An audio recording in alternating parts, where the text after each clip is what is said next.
Quero cumprimentar todos com a paz do Senhor, amém? Tudo bem com vocês? Quero agradecer a Deus por essa rica oportunidade. Convidá-los a abrir, por favor, no livro de Êxodo, capítulo de número 20, verso 18. Enquanto os irmãos abrem, quero agradecer a Ju pelo convite, o evangelista Alan. Confesso que, de fato, não era a palavra que eu estava pensando quando recebi o convite. Quando se fala sobre um culto de noite, que vai virar até uma madrugada, se assim Deus nos agraciar com a sua presença, minha mente logo levou a pensar em Pentecostes. Vamos lá para Atos, capítulo 1 e 2, vamos explicar como foi esse dia de Pentecostes. Comecei a imaginando que a Bíblia diz, e de repente, como um vento impetuoso, toda a casa se encheu de fumaça, e línguas foram repartidas como chamas de fogo. Eu costumo pensar que, na verdade, para aqueles que estavam buscando a presença do Senhor há dias, para aqueles que estavam com os joelhos dobrados, alguns com lágrimas nos olhos, falando se o Senhor derrama a sua presença sobre nós, eles sabiam que não era de repente. Eles sabiam que a questão de momentos o Senhor iria se manifestar. Então comecei a imaginar, talvez, para essa noite, a palavra seria voltada para isso. O Espírito Santo falou, não. Ele começou a tratar algumas coisas no meu coração, mas eu quero ler o texto sagrado. Livro de Êxodo, capítulo 20, verso 18 em diante. Quem encontrou diz amém. Nos diz assim a palavra do Senhor. E todo o povo viu os trovões e os relâmpagos, e o sonido da buzina, e o monte fumegando. E o povo, vendo isso, retirou-se e pôs-se de longe. E disseram a Moisés, fala tu conosco e ouviremos, e não fale Deus conosco para que não morramos. Verso 20. E disse Moisés ao povo, não temais, que Deus veio para provar-vos, e para que o seu temor esteja diante de vós, para que não pequeis. Verso 21. E o povo estava em pé, de longe. Moisés, porém, se chegou à escuridade, onde Deus estava. Ainda em Êxodo, por favor, capítulo 33, verso 19. Livro de Êxodo, capítulo 33, verso de número 19 em diante. Vou estar lendo aqui, nos diz assim. Porém ele disse, eu farei passar toda a minha bondade por diante de ti, e apregoarei o nome do Senhor diante de ti. E terei misericórdia de quem eu tiver misericórdia, e me compadecerei de quem me compadecer. Então ele disse, rogo-te, que me mostre a tua glória. Ele disse mais, não poderás ver a minha face, porquanto homem nenhum verá a minha face e viverá. Disse mais o Senhor, eis aqui um lugar junto a mim, e ali te porás sobre a penha. E acontecerá que, quando a minha glória passar, te porei numa fenda da penha e te cobrirei com a minha mão, até que eu haja passado. E havendo eu tirado minha mão, me verás pelas minhas costas, mas a minha face não se verá. Amém? Pode se assentar, meus queridos irmãos. Enquanto estava deixando que o Senhor ministrasse sobre o meu coração a palavra para essa noite, quando eu já recebi um não da parte do Senhor dizendo que não era essa palavra, então eu pensei, qual palavra é? E o Senhor me fez uma pergunta para dizer, por que você vai lá? Por que vocês estão aqui? O motivo talvez seria óbvio, nós estamos na casa de Deus, vamos adorar, viemos buscar a sua presença. Alguns precisam de alguma bênção, como foi dito na palavra de abertura, e precisa lutar por ela. Mas será que de fato esse é o único motivo de você estar aqui? Quero dizer, se a igreja não tivesse aberta nesta noite, se nós não tivéssemos divulgado que haveria uma vigília, se eu não tivesse feito nenhum anúncio, você estaria no seu lugar secreto, fazendo a mesma coisa que você está fazendo aqui junto com os seus irmãos. E o Senhor me fez essa pergunta. Se naquela noite, no dia de hoje, não tivesse culto, não tivesse essa vigília, não tivesse culto, você estaria fazendo o quê? Você estaria reservando um momento especial para mim, para poder buscar aquilo que você precisa? você estaria dedicando um pouquinho do seu tempo, da sua atenção para falar comigo? E eu precisei ser sincero com o Senhor e falar assim: eu não estaria. Se eu não recebesse o convite, talvez não estaria aqui. Afinal de contas, é um sábado, cada um de nós poderia achar N compromissos simplesmente para não estar aqui. Essa palavra, por mais que eu estou falando com todas, eu tenho certeza que não é para todos, mesmo que for para um aqui, que o Senhor venha tratar o seu coração. E pensando então um pouco nisso e falando assim: Senhor, então por favor, me desperta para entender ainda mais profundamente aquilo que o Senhor quer falar comigo e com o seu povo. E o Senhor me trouxe um pouco sobre Moisés. Muitos de nós ouvimos falar dele ainda quando somos crianças, quando assim temos a graça de vir quando criança, outros mais jovens, outros já casados, outros senhores. Mas de certa forma Moisés é uma pessoa muito conhecida no meio evangélico. A Bíblia diz no livro de Êxodo, no próprio capítulo 3, no versículo 10, que o Senhor o chamou para uma missão. A missão essa que era: vá até o Egito. E lá eu quero que você venha tirar o povo e trazer liberdade para ele. Moisés era um senhor de 80 anos de idade. O livro de Êxodo, no capítulo 7, nos diz isso. Ele já tinha vivido inúmeras coisas, ele tinha tido inúmeras experiências. Algumas experiências até amargas e que talvez eu tenho certeza que ele queria esquecer. Não por razão de violência, de ódio, mas por um senso de justiça. Ele pega um egípcio que está muito batendo nos hebreus. Só que infelizmente essa ação dele era que ele venha matar aquele egípcio. E com vergonha, ele quer esconder aquele corpo, ele esconde, como se ninguém tivesse visto. O dia se amanhece, vem o dia seguinte, ele vê dois hebreus agora brigando, e mais uma vez o senso de justiça toma o seu coração e diz: por que vocês estão brigando? E ali aqueles hebreus falam assim: nós vimos o que você fez ontem, você matou um egípcio. Temendo a mão de Faraó sobre si, que iria perder a sua vida por causa daquele oficial que foi ferido, ele foge para o deserto. E talvez algumas pessoas que tinham ministérios lindos, tinham uma vida bela pela frente por conta de pecados que cometeram, alguns não intencionalmente, mas sim cometeram, acabou de alguma forma se escondendo não apenas de Deus, mas se escondendo da vida que tinha. Mas ele tinha uma vida de ser chamado filho da princesa de Faraó. Ele não saiu do Egito naquele momento porque ele queria buscar a Deus. Ele saiu, na verdade, ele fugiu do Egito. Algumas pessoas, por conta de certas coisas que aconteceram na sua vida, permitiu que roubasse do seu sorriso uma alegria, permitiu que roubasse do seu coração uma paz, permitiu que roubasse de você um descanso, aquele amigo que você tanto amava e você já não tem mais ele para poder compartilhar o pesar do dia que você passou.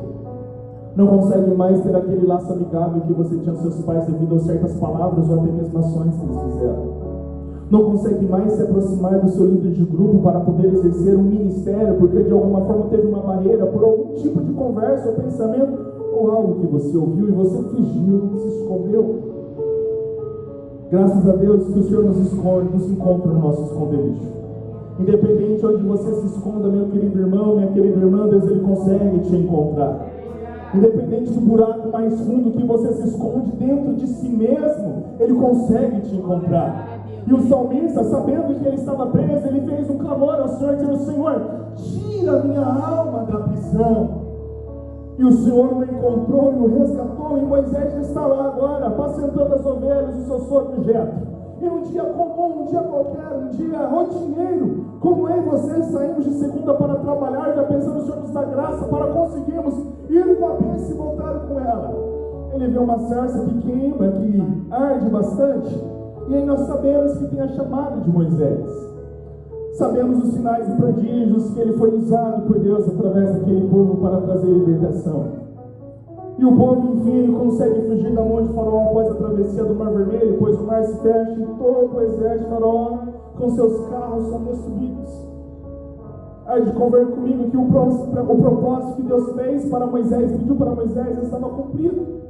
Se vocês verem de forma bem específica, ele diz o plano dele: eu vou tirar o povo, e depois eu vou levar para uma terra dos cananeus, dos heveus, dos amorreus, eu vou trazer uma terra boa, que emana leite e mel. Mas você, Moisés, tem uma missão: tirar o povo de lá. O Senhor, em momento algum, disse que Moisés iria conduzir o povo até a terra prometida. Pode procurar ler essa passagem, pode procurar no texto, o Senhor nunca fez essa chamada específica.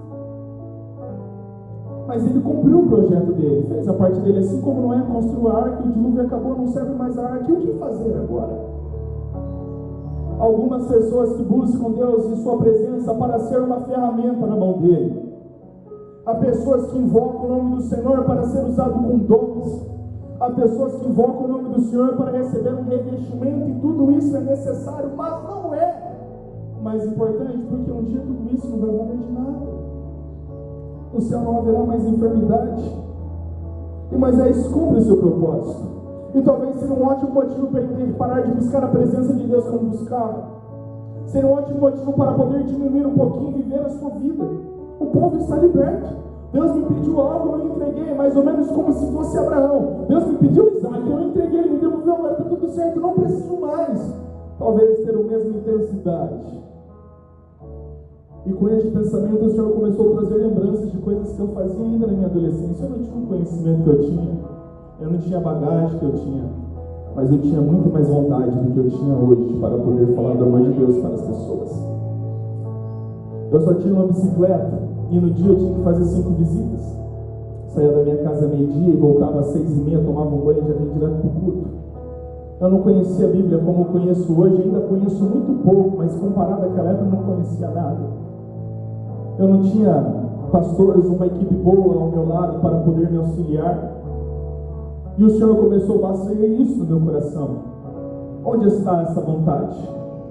Onde está esse desejo? Não estou falando apenas de voltar ao primeiro amor, eu estou falando de voltar a algo mais profundo, a voltar a amar a presença de Deus.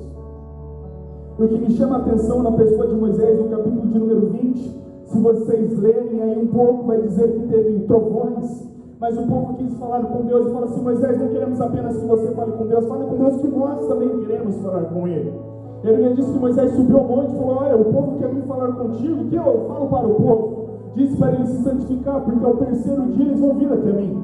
Marque delimitações sobre o monte para que eles não passem, porque se passarem poderão perder a sua vida. Então Moisés desce do monte. Nunca vi um homem que tanto subiu e desceu no monte como Moisés.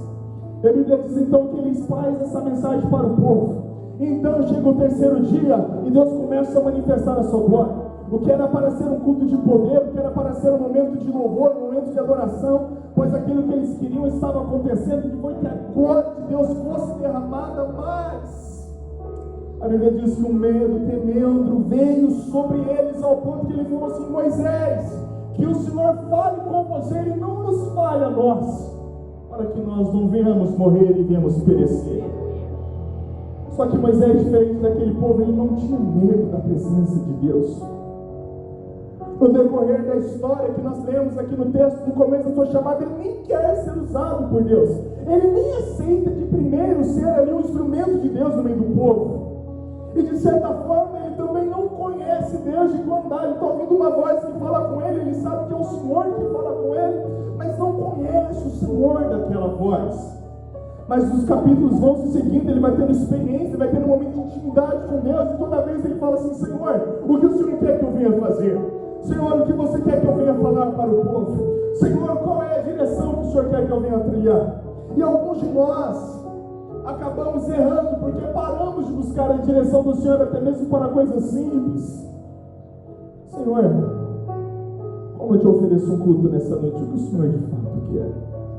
Às vezes simplesmente chegamos na igreja e quando chegamos, bem, deixa eu pensar, vamos ver o louvor que vai tocar. Dependendo do louvor eu vou me empenhar um pouquinho mais, porque esse louvor é mais gostoso, esse aqui não. Não saímos da nossa casa pensando: Senhor, o que o Senhor quer de mim nessa noite? Moisés é um dos homens na Bíblia que mais buscou saber a direção de Deus, até mesmo para coisas que já era claro: faça isso. Pegaram um homem pegando lenha no sábado, a lei de Moisés mandava apedrejar, era claro isso. Mesmo assim, Senhor, o que nós vamos fazer com este homem? De certa forma, se assim posso dizer, Moisés gostava tanto da presença de Deus que qualquer motivo era para ele estar lá com Deus e falar: quero falar um pouquinho com meu amigo. O que todo mundo tinha medo da presença de Deus, mas eles falavam: vocês estão com medo do quê? Deus é tão bom, a presença dele é tão gostosa. A Bíblia diz que ele entrou ali naquele lugar e teve alguma coisa que eu não sei dizer, mas um movimento especial. E agora, chegando no capítulo de número 33, vemos que ele não passou um dia, não passou 2 dias, mas fez 40 dias.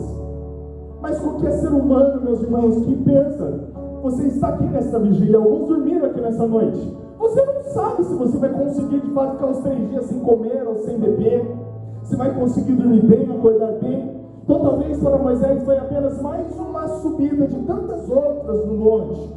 Ele já tinha recebido uma experiência incrível. Você tem que imaginar, meus irmãos, o próprio Deus com uma mão que não sei explicar como, escrevendo uma pedra, e essa pedra tem 10 mandamentos.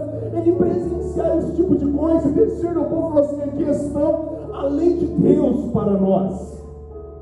Moisés, ele viu coisas que ninguém viu. Moisés foi usado em coisas que ninguém mais foi usado. Mesmo assim, ele continuava subindo no monte. Passou um dia e ele estava lá falando com Deus. Passou 2 dias e ele estava lá falando com Deus. Passou 4 dias e ele ainda estava lá falando com Deus. Passou 10 dias e ele ainda estava lá falando com Deus. Só que neste momento, talvez a oração dele começou a mudar. Como nós. Se nós começarmos a orarmos ali os primeiros 10 minutos, vamos dizer: Senhor, eu quero te agradecer porque Tu és bom, quero te agradecer pela Tua justiça, mas eu quero lhe pedir: alcance a minha casa, alcance meus entes queridos. Deus, e você vai começar fazendo pedidos, mas passado algumas horas de oração e alguns dias de oração, aqueles que já tiveram experiência em várias horas a fim, a sua oração, de uma certa forma, inspirada pelo próprio Espírito Santo, começa a se mudar. E foi com Moisés. Quando vamos ver no final dos dias que se passou, ele começa a fazer só um pedido: Senhor, se revela a mim. Senhor, eu quero te conhecer. Senhor, me permita conhecer o Senhor como eu também sou conhecido por Ti. Se porventura ainda tenho achado graça aos Seus olhos, se revela a mim, por favor. Moisés, ele poderia pedir tanta coisa para Deus, e eu tenho certeza que Deus o faria como faria para Davi. Só que ele só tinha um pedido: Senhor, eu quero te conhecer mais, eu quero mais, eu quero mais. O Senhor quer trazer sede de volta aos corações, não é por dons, meus irmãos, não é pelo mover de Deus, é pela presença de Deus. Quando Jesus Cristo morreu na cruz, Ele também nos restaurou acesso ao Pai, mas Ele também restaurou as realidades do jardim. No jardim o homem não precisava buscar dons, no jardim o homem não precisava buscar poder, no jardim o homem não sentia o peso do pecado sobre os seus ombros. No jardim o que o homem esperava era todo dia a viração do dia para se encontrar com seu Criador.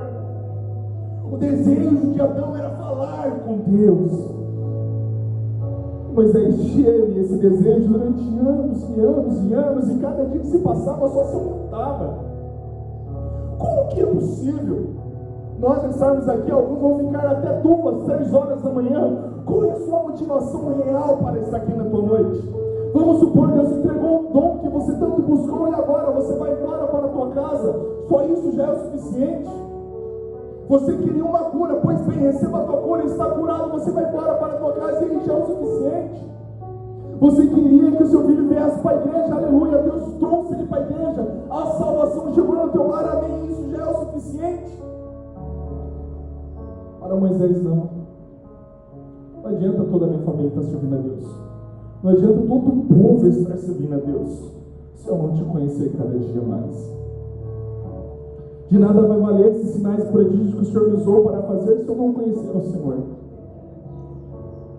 Eu quero dizer que Moisés não queria ser um instrumento na mão de Deus. Ele queria algo muito melhor e maior. Ele queria ser amigo de Deus. Ele queria ter intimidade com Deus. Todos nós somos instrumentos na mão de Deus, mas nenhum de nós Deus chama como um instrumento. Eles querem nos chamar de servo, depois querem nos chamar de amigo, e depois querem nos chamar de filho.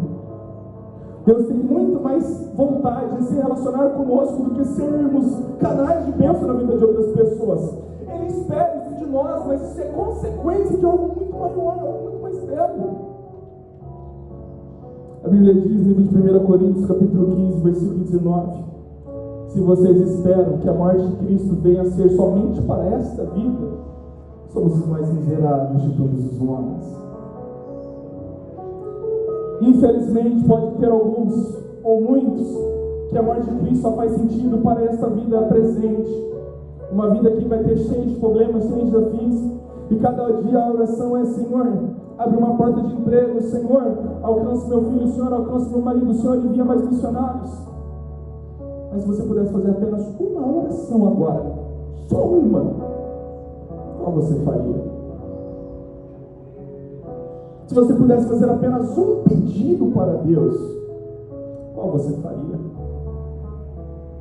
Moisés tinha tanta coisa para pedir para Deus. Ele não pastoreava uma igreja, ele pastoreava uma nação rebelde, murmuradora, idólatra. Ele podia falar assim: Senhor, manifesta a glória sobre o povo, ajuda a se arrepender dos seus pecados, me dá estratégia. Ele tinha tanta coisa para pedir, mas por que adianta eu ser usado e não ser conhecido e não conhecer a Ti?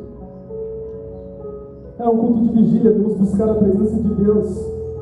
Mas vem buscar e fala assim: Senhor, se revela a mim. Eu sei que eu nunca vou merecer, eu sei que eu nunca vou ser digno, mas por favor, se revela a mim. Quando nós começamos a fazer esse tipo de oração, as coisas da nossa vida, no nosso homem interior, começam a mudar. As nossas prioridades começam a mudar. Enquanto ele estava lá no monte pedindo para o Senhor se revelar a ele, Deus não estava lidando com o povo, tratando com o povo.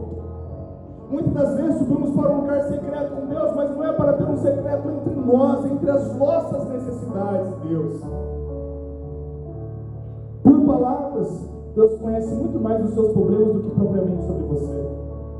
Qual foi a última vez que você falou para Deus a dor que você sentiu? Qual foi a última vez que você falou para Deus a carência que tem dentro de você? Qual foi a última vez que você compartilhou uma lembrança com Deus? Tente imaginar. Quem é pai vai conseguir visualizar isso muito melhor do que eu que não tenho filho. Se seu filho só te procurasse para perguntar: pai, eu estou precisando de uma caneta na escola porque perdi a minha. Pai, estou precisando de um tênis porque o meu furou. São pai e filho, mas não tem uma relação de filiação, é uma relação de suprir necessidade. Faltou, eu supro. Precisou, eu compro. Deus não quer ser alguém apenas para suprir as nossas necessidades. E mesmo assim Ele cuida sem pedirmos. Ele quer algo mais profundo de nós. E é interessante porque Moisés não conhecia, ou pelo menos não viu, o feito de Jesus na cruz. E mesmo assim, quero te conhecer. Nós temos o Santo Espírito que escolhe cada um de nós para fazer aqui uma habitação e habitar. Seria egoísta talvez eu dizer uma palavra como essa, mas que é fácil para você porque a sua família está na igreja. Estar na igreja não é estar na presença de Deus. Ter um cargo na igreja não é ter um cargo no reino dos céus. Alguns olham e falam: sua família também, só Deus sabe como são as nossas orações. Mas se eu pudesse fazer uma oração só, eu deixar de lado a minha família e falar assim: Senhor, se revela a mim. Eu quero te conhecer, Senhor. Eu só tenho um pedido, então eu tenho esse pedido, eu quero aproveitar disso, Senhor. Se revela a mim. Senhor, revela a sua glória sobre mim. Deus tem prazer em nos abençoar. Deus tem prazer em abrir porta. Mas Deus tem mais prazer quando abrimos o nosso coração para Ele entrar e ter um relacionamento. Por isso que Ele diz: eis que estou à porta e bato. E este versículo é muito se usado no ato de chamar: olha, você que quer aceitar Jesus. Mas esse versículo não fala sobre pessoas que vão se converter, fala sobre uma igreja. Um povo que já conhecia Deus, que tinha até cargos na igreja. Ele fala para aquela igreja: abra a porta do teu coração, porque você não abriu o suficiente para entrar e cear aí contigo. Há portas de corações aqui que ainda não se abriu totalmente, só parcialmente, mesmo tendo anos na presença de Deus. O que me chama muita atenção de pessoas que queriam somente a pessoa de Deus, a presença de Deus sem interesse, é como aquela mulher que leva consigo um vaso de unguento muito precioso. Ela não queria uma palavra de Deus. Ela não queria um favor de Deus, e assim como eu tenho certeza que ela tinha muitos e muitos problemas. Assim como várias pessoas que chegavam até Cristo tinham muitos e muitos pedidos. Só que no momento que ela chega até Cristo, ela não vira o vaso. Ela quebra o vaso. E o quebrar o vaso nada mais é do que o seguinte: eu vou quebrar para que no momento que eu estou me derramando, eu não venha voltar atrás e derramar só um pouquinho achando que é o suficiente. Algumas pessoas chegam na presença de Deus e se contentam de dar um glória a Deus, um aleluia, sentir a presença de Deus, aquele mover sobrenatural, mas não se derrama por completo e fala: o Senhor me agraciou com a sua presença. O Senhor está procurando corações totalmente rendidos e dispostos a ser trabalhados por Ele. Moisés tinha esse coração. É tão interessante o coração que Moisés tinha, porque ao conhecer a Deus, ele sabia o que ele ia fazer. A Bíblia diz que quando o povo ele levanta uma idolatria em um animal, o povo fica alvoroçado, Deus fala assim: eu vou destruir esse povo, eu vou aniquilar esse povo, porque eu não aguento mais esse povo rebelde, contradizente. Não é qualquer pessoa que faz esse tipo de coisa, mas eles falam assim: Senhor, o que vão dizer as outras nações? Tirou do Egito para matar no deserto. Mas eu vou lhe pedir uma coisa: se necessário for, risca o meu nome do livro da vida, mas perdoa este povo. Deus não riscaria o nome de ninguém, mas quem dirá o de Moisés? Moisés sabia o que ele estava falando para Deus. Não foi um ato de emoção, foi um ato de falar assim: eu sei que o Senhor vai fazer algo pelo povo. Ele está dizendo o seguinte para Deus, com essas palavras: pela minha relação com o Senhor, alcança esse povo. Será que nós podemos fazer essa oração para Deus? Deus, pela minha relação contigo, risco o meu nome, mas alcança meus filhos. Deus, pela relação que eu tenho contigo, alcança aquela família, aquele irmão, aquele pastor, risco o meu nome. Quantos de nós conseguiríamos fazer essa oração? Porque é dois requisitos básicos. O primeiro, ter o nome escrito no livro da vida. E o segundo, desejar algo mais do que a sua própria vida, ter um relacionamento com Deus, sem ter medo de falar isso para Deus. É uma palavra extremamente simples que o Senhor colocou no meu coração. Não é uma palavra que talvez vai trazer aquele poder, aquele mover, e essa também não é a intenção do Espírito Santo. A intenção do Espírito Santo é falar assim: quem seja me conhecer, eu sou uma pessoa, eu tenho ciúme de vós. Quero que você passe mais tempo comigo, tempo de qualidade. Viemos para a igreja, o que custa deixar o celular desligado? O que custa deixar o celular no carro? O que custa fechar os nossos olhos, esquecer do irmão do lado, levantar a mão e dizer: Senhor, eu te adoro? O que custa de fato desprendermos, nem que seja por 10 minutos, mas desprendermos totalmente? O fato de ir para o monte não é porque no monte é algo diferente, é porque no monte está isolado de tudo aquilo que acontece lá embaixo do monte. O Senhor está esperando você, meus queridos, se render completamente a Ele. Moisés já foi usado por Deus, você também já foi usado por Deus. Você alcançou muitas vidas através de Deus, Moisés também alcançou muitas vidas através de Deus. Mas isso não é sinal que seu coração está totalmente rendido. Isso não é sinal que você ama o suficiente a presença de Deus, de que somente a presença dele importa. Moisés tinha esposa, mas naqueles 40 dias não se tratava mais sobre esposa, se tratava sobre ele e Deus. Moisés tinha casa, mas não se tratava mais sobre casa, se tratava sobre ele e Deus. Moisés tinha um povo para cuidar, mas não se tratava mais sobre o povo, era sobre ele e Deus. Qual foi a última vez que você derramou uma lágrima na presença do Senhor e suplicou a Ele: Senhor, se revela, se revela, se revela? Se buscássemos conhecer a pessoa de Deus como alguns buscam dons e até os batismos, meus irmãos, como o nosso culto seria diferente, porque notaríamos a sua presença com muita mais facilidade, porque já temos intimidade. Deus às vezes está passando do nosso lado e não percebemos que estamos buscando algo que está do outro lado. Possamos ser como Moisés, um senhor de cabelos brancos, cheio de problemas para resolver, mas que acima de tudo queria conhecer a Deus cada dia mais e mais. E obviamente tem uma quesito teológico de Deus ter pegado o corpo de Moisés escondido, mas que coisa linda o próprio Deus falar: eu vou velar o meu amor. Que coisa linda o próprio Deus vindo do céu e falar: eu vou pegar este corpo. Nenhum homem na Bíblia teve isso. Um homem que morreu, enquanto eu não conhecer a Deus, eu não quero descansar. Precisamos ter esse desejo no nosso coração. Fique de pé, por favor, eu quero fazer uma oração. Uma palavra bem breve.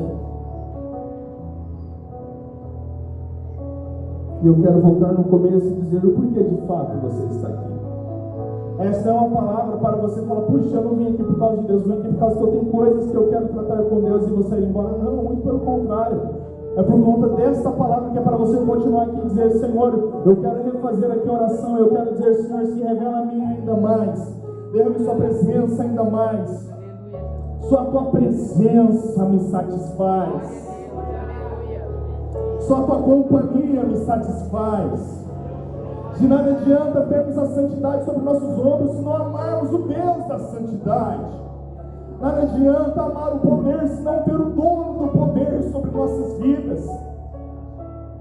De nada adianta levantarmos a nossa adoração se não de fato amarmos aquele que merece toda a nossa adoração. Então repense nesta noite, porque de fato pode ser sua última oração. De fato pode ser seu último momento a sós com Deus. Pense bem as palavras que você vai dizer para Deus neste momento. E eu não estou aqui querendo pedir para você ser egoísta e deixar de lado as pessoas más. Neste momento, pense naquilo que de fato você veio buscar nessa noite. O que de fato é mais importante? A Bíblia diz que sobre Naamã ele atravessou uma nação para encontrar uma cura para a sua lepra. E ele foi, e ele encontrou. Foi no Jordão depois de questionar. E foi falar com o profeta. E nessa hora que ele foi falar ao profeta para trazer ali, olha, eu vim trazer os tecidos, os ouros, as riquezas que o meu rei mandou te trazer. Ele falou assim, eu não quero, jogue no rio. E aí neste momento, eu imagino que os seus olhos espirituais são abertos. Ele fala, então eu quero te pedir uma coisa. Deixa eu levar um pouquinho dessa terra aqui para poder construir um altar a Deus lá na minha casa, lá na minha nação. Ele foi atrás de uma cura, mas levou consigo algo muito maior do que uma cura. Há pessoas que estão precisando ver esse ponto de ruptura. Você percebe, você pede, você recebe, mas a coisa certa você não tem pedido. Intimidade. Intimidade. Vamos falar com o Senhor. Poderoso Deus e amado Pai que estás nos céus. Quem sou eu, meu Pai maravilhoso, perante ti para me pedir isso? Há tantas falhas. Há tantos defeitos, todos os defeitos que eu tenho, bem, de fato, esse sou eu, todas as virtudes, é o teu Santo Espírito sobre a minha vida. Mas, Senhor, eu quero lhe pedir, me revela-te, meu Senhor, a nós, se revela a mim, ó Santo Espírito. É muito bom ser usado por ti, é muito bom sentir a sua presença. É muito bom, meu Pai maravilhoso, ser participante da salvação da vida de outras pessoas. É muito bom viver promessas e promessas essas serem realizadas. É muito bom receber livramentos. É muito bom tudo aquilo que o Senhor nos dá, meu Pai maravilhoso. Mas eu não quero amar mais a bênção do que o abençoador. Eu não quero amar, meu Senhor amado, mais os atributos do Senhor do que o Senhor. Eu não quero amar mais as riquezas do céu do que o Senhor do céu. Eu não quero amar mais a herança do que o dono dela. Por favor, meu Senhor, mude cada dia o meu coração, o meu entendimento, para que eu venha buscar conhecer ao Senhor. Para que, como Moisés, meu Pai maravilhoso, eu não venha me satisfazer até que o Senhor venha se revelar a mim, meu Pai maravilhoso. Eu quero pedir, meu Pai maravilhoso, ajude meu irmão a cada dia mais a olhar para ti com outros olhos, como alguém que quer ser amigo, alguém que quer ser próximo, pertinho de nós, ó Santo Espírito. Por favor, ó meu Senhor, eu quero pedir para que o Senhor traga a memória de pessoas aqui, as primeiras obras do Santo Espírito, que era por amor ao teu nome, não era por cargo, não era por igreja, não era por nada, a não ser por amor a ti. E que no caminho dessas casas eles faziam orações simples, mas tão íntimas, dizendo, Senhor, se for da sua vontade, meu Pai maravilhoso, me agraceie com a sua presença. Ó Santo Espírito, ajude, meu Pai maravilhoso, a cada um de nós a restaurar altares que foram destruídos em nossos lares. Momentos estes que tínhamos a sós contigo e derramávamos lágrimas em sua presença, dizendo, Senhor, me ajude a sentir a sua presença. Por favor, ó Santo Espírito de Deus, como a sua palavra nos diz, meu Pai, que o Senhor falou para Moisés que a sua bondade iria seguir, que a sua misericórdia iria seguir, e que o Senhor iria se compadecer daqueles que se compadecessem. Tenha misericórdia de nós e venha nos agraciar com a sua presença nesta noite. Que cada um aqui presente consiga oferecer no seu lugar, no seu particular, um culto ao Senhor de fato. Que não venha ser apenas um poder de estarmos todos reunidos num só propósito, mas também um propósito pessoal que cada um aqui tem, meu Pai maravilhoso. E com isso, oferecer algo agradável a Ti, como um louvor que chega como incenso suave em suas narinas. Eu também quero pedir que toda ação de demônios que se levanta para querer barrar, para querer, meu Pai maravilhoso, colocar cadeias, para que a adoração não chegue, e até mesmo trazer distrações, e até derramar acusações sobre a nossa mente, que sejam derrotados agora, em nome de Jesus. Que venha bater em retirada cada um dos demônios, meu Pai maravilhoso, que possa querer tentar travar, mas que a glória do Senhor venha ser derramada, e que essa glória nós vamos gerar nós mesmos, ao ponto de irmos voltar para trás, mas com Moisés possamos adentrar em sua presença e ficar à vontade, meu Pai maravilhoso, pois o Senhor já nos garantiu acesso. E assim, meu Senhor amado, eu quero orar a Ti e já lhe agradecer por este momento, em nome de Jesus. E as palmas louvem ao Senhor. E assim eu agradeço essa oportunidade.